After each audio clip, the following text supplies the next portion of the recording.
go gulp down 4 kaises in a shot.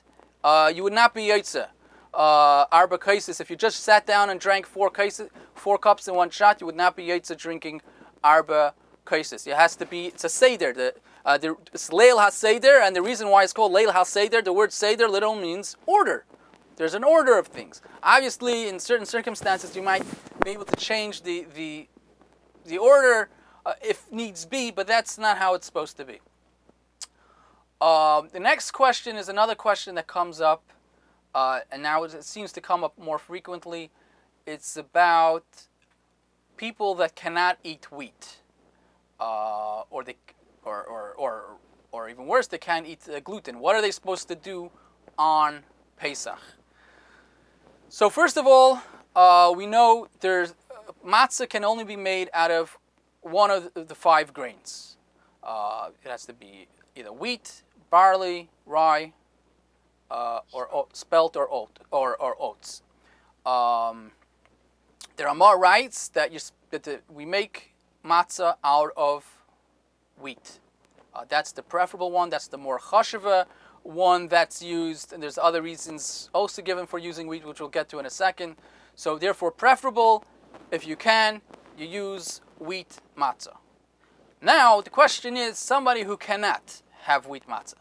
So now somebody who can't have wheat matzah, we have to first of all differentiate. Not everybody who says they don't like wheat. There's people that are on the latest diet that they don't eat this, they don't eat that. But if it's just because you're on the latest diet, so you still should eat wheat matzah. But if you have it causes you problems, so then the next best thing is to use spelt, because spelt, as we know, is considered al pi halacha a type of wheat, and therefore we go for wheat. We don't use barley. First of all, getting back to what we said before, one of the reasons we said we'd use wheat is because people are that's the more chashuva grain. That's the more honored, more special grain. But another reason given is because we don't know how they rise. In other words, all the shiurim were more given for, this is according to the Minchas Yitzchak, that were given for wheat. They weren't necessarily given for the other grains. But not everybody holds like that. Some people, the main reason is that it's called a more special grain. However, with regards to barley, the Maram Shik brings, in the name of the Chassam Sefer, that it's kasher l'shikcha. That's the reason that he gives that we don't do, why we don't use barley. Nevertheless, spelt also has the mila that is considered a type of wheat. So you use spelt. But the question, that's only a halbatzara. Because spelt is you change the consistency a little bit of the water that you use. It's a slightly different grain, but that's fine. The problem is somebody who can't have gluten. What do? So we know that you cannot use one of the definitions of as they say on Pesach, the closest thing to chametz on Pesach that we eat is matzah. That's the closest thing to chametz that we have. We have all these other hidurim, but really the matzah is the thing that you have to be the most careful about becoming chametz. And al pi halacha, the matzah has to be made from something that can become chametz. In other words, that's actually the criteria and the definition of a grain, of one of the 5 grains, is that it can become chametz. And in fact, there's other grains that they say they look like a little bit that they're rising, but that's not really that they're rising, they're really becoming spoiled. But these 5 grains, what they have in common is that they can become chametz. So, what does somebody do? This thing just went off, is that? Okay, so what do? There's oat matzah. You may have seen it on the market. There's oat matzah. Oats by nature they have very low gluten, and in fact they recently, or not so recently already, they found a patch of oats that are gluten free, and they've cultivated these oats. Now, just in the past year, I see General Mills went completely gluten free, and they use all oats. So maybe, hopefully, that will actually impact the matzah oat market, which the oat matzahs are very expensive. Maybe they'll become cheaper. But the thing is like this: if you ever saw a box of oat matzahs, which now you could find, it actually says on it only to be used for somebody who's sick, only somebody who the Rav says that you could use it. Whatever the wording on it is, And the reason for that is, even though oats is one of the 5 grains, there's another issue with oats. Oats naturally become spoiled very quickly. So what they do is they take the oats, the oat grains, and they heat them up with a lot of heat very quickly, and that prevents it from getting spoiled. Now, the problem with that is, once you heat it up, that it can't become spoiled, it also can't become chametz. And there's a machlokes in Rishonim whether this that we say that the matzah has to be able to become chametz is just a reference to the type of grain that has to be a grain that could become chametz, or does it actually have to be something that could become chametz if we don't do it quick enough? And therefore, obviously, someone who needs to have oats should have oats, but somebody who does not have to have oats should avoid this whole thing. I believe there's a new company of oats, of Shmura oat matzah, that does it. They have a different technique, which might be less of an issue. I'm not here to endorse any which company to endorse, but there's something to think about. There's only somebody who needs it should use it. Next question. We start. I don't know. We start with matzah. We'll go back to the karpas for a second.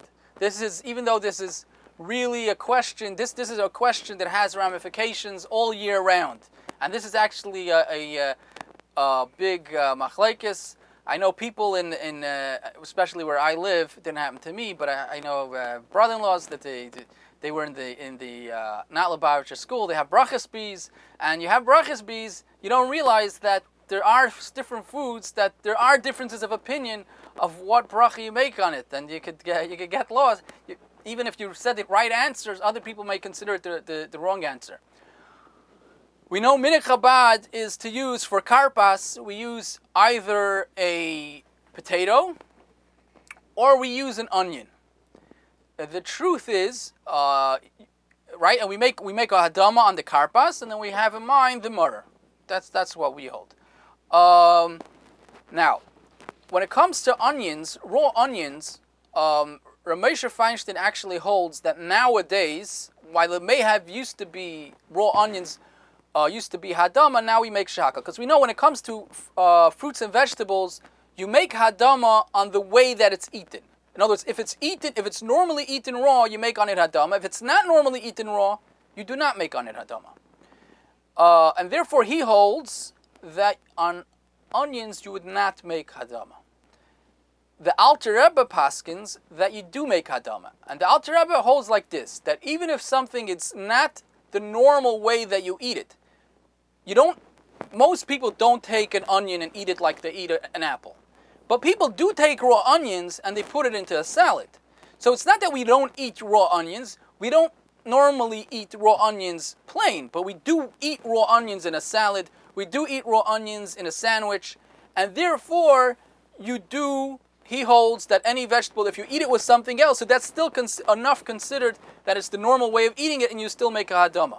The Alter Rebbe's Zeraya proof for it is actually from the karpas, because the Hilchos Yaakov holds, he's been saying to it, that if you don't have karpas, you don't have any other vegetable for karpas. Obviously, if you don't have onions, you don't have potatoes, go get a celery, go get whatever other vegetable that there's there. The main thing is it's a vegetable.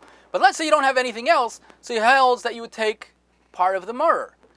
Now, maror is also something that most people don't just, even though I had a great uncle that did used to do it, but most people don't just take a maror and just eat it plain. You eat the maror you have in the horseradish, the chrein, with the fish or whatever it is.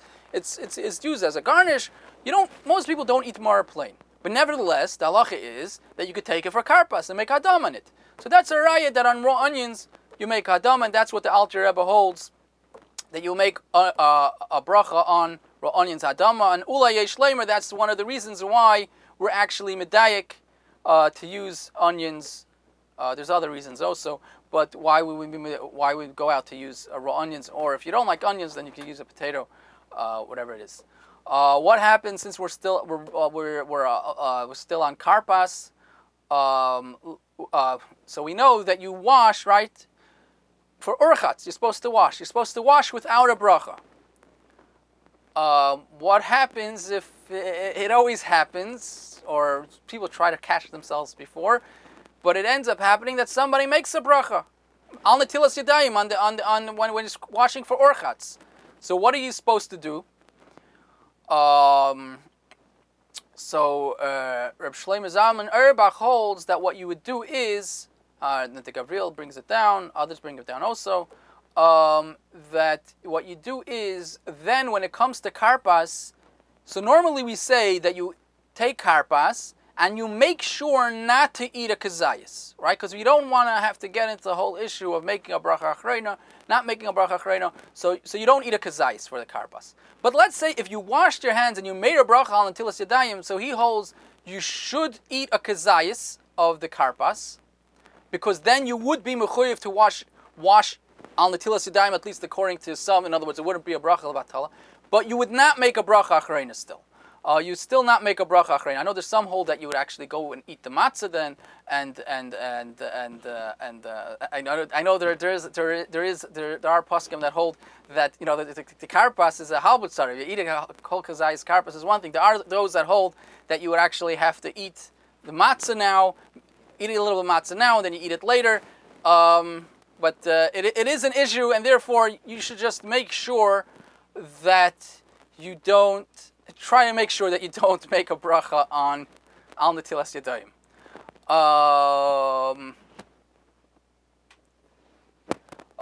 Now there's another issue that comes up. Everybody is aware that that you have to.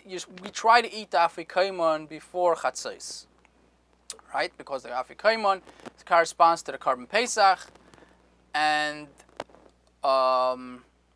the Korban Pesach had to be eaten before chatzos. So especially the first night we try to eat it before chatzos. The second night we're not machmer, and the second night we go on for longer. But what people are not so aware of, that the afikoimon, eating the afikoimon before or after chatzos, we try to do before chatzos, is only a half a tzara. What some people have, this is especially an issue this is more of an issue for people who are running public starim, or they're going to on shlichus, whatever it is. What they sometimes would do is they would run a large public seder, and now if you're running a whole program, so it's very hard for you yourself to actually, if you're trying to make things run smoothly, it's very hard for you yourself to be having your own seder at that time. And therefore, what they would do is they run the public seder, and then after the seder is over, they would go home, and they would have their own small seder, and try to do it quickly, whatever it is. But they would have their own seder because it's very distracting if you're running your own seder at that time.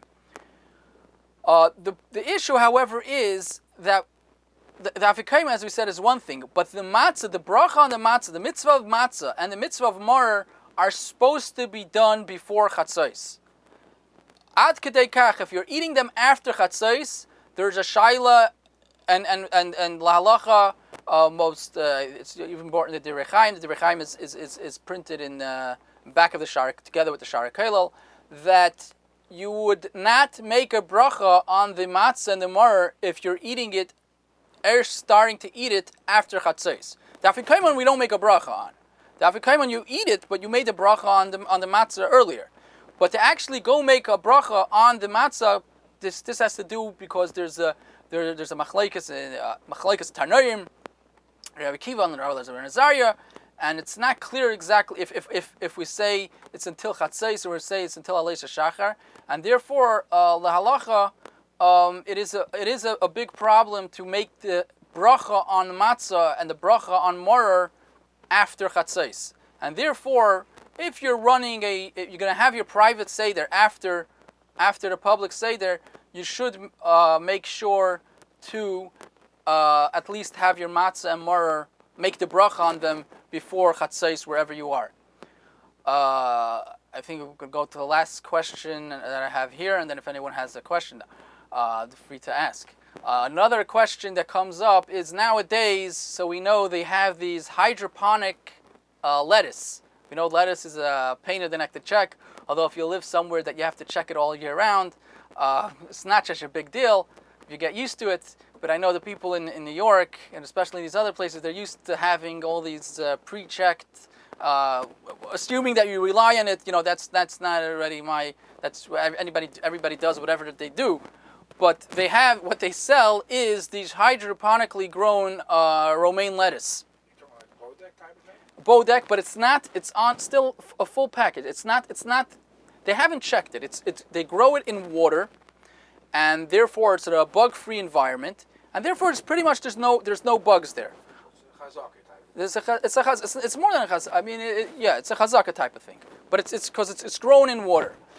So there's a couple of issues that questions that come up with it. First of all, just as a side note, if you ever buy them, you will see that they come with sand on them. The sand is not that they're coming with dirt. They actually spray them with dry sand, clean sand. They spray these. In other words, you're buying a whole heart of lettuce. It's not broken up leaves. It's a whole thing. They spray it with sand because they say, the ones who are giving hashkacha on it, they say that while they're growing it in the hydroponics, make sure that these little bugs that are usually on lettuce that you look for are not there, b'chazaka. The other larger flying bugs can be there. And therefore, you still have to wash it. So to make sure that you wash it, they actually spray it with sand. So it's not that it's dirty, they actually purposely sprayed it with some sand.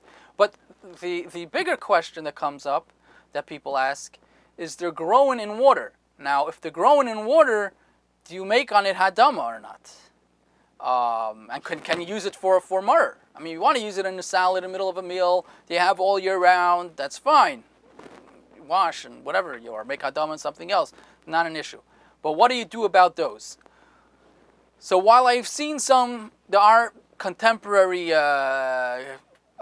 poskim who hold that you shouldn't use it. Most hold that it's not a problem to use it. First of all, they say you would make hadama on it, according to most, since even though this may be grown in the water, but l'payel mamish, the seeds and so on, it's coming from the ground, and it's this type of thing. You make hadama on it. Second of all, you're not actually making a hadama on the murr. You're making hadama you made hadama on the karpas, A. B, you washed. So by both of those things, by hook or by crook, you basically, the actual first bracha on the murr, you're not making. So the murr doesn't say anywhere that murr has to be something that's a hadama. It says, we know that the murr has to be a certain type of, there's 5 different things that it could be. We don't know what all of them are, but we know that there's the romaine lettuce is one, and the chrein is the other, the horseradish. That has to do with the taste. That doesn't have to do with whether the bracha was an hadama or not. And therefore, most poskim, there are those that hold that you cannot, and therefore you ask your own rav. But most, it's just an interesting question. Most hold that it wouldn't be a problem because it's, regardless of how it was grown, it's still lettuce. Now, if there's any questions. First of all, I would like to say a big shikayach. These contemporary shilas are very, very interesting. Please take advantage. Pesach, Moshe, please take advantage. You know that I'm in a different planet when it comes about these type of things. That question I answered. Anybody, Akiva, ask? Jonathan, you want to ask anything? Nothing. If you're different time zone questions, I know this is typical. Different time zone question. I'm sure you spoke about. That was the first thing I spoke about. You spoke about different time zone questions. Anybody want to ask anything? Hello? Take advantage. He leaves here. He goes to New York. He's off for Pesach vacation. Right. He's going for Zman Chayruseinu. I actually work on Pesach. You're not working nothing. You're going for Zman Chayruseinu. What are you working? I do answer questions. Nobody? Oh, that was a great thank you. That's it? No more questions? You're ready to go? Okay. Shikayach, thank you again, Rabbi Shurpin. A question for Hilchos Pesach. Thank you. Pesach. Let me just...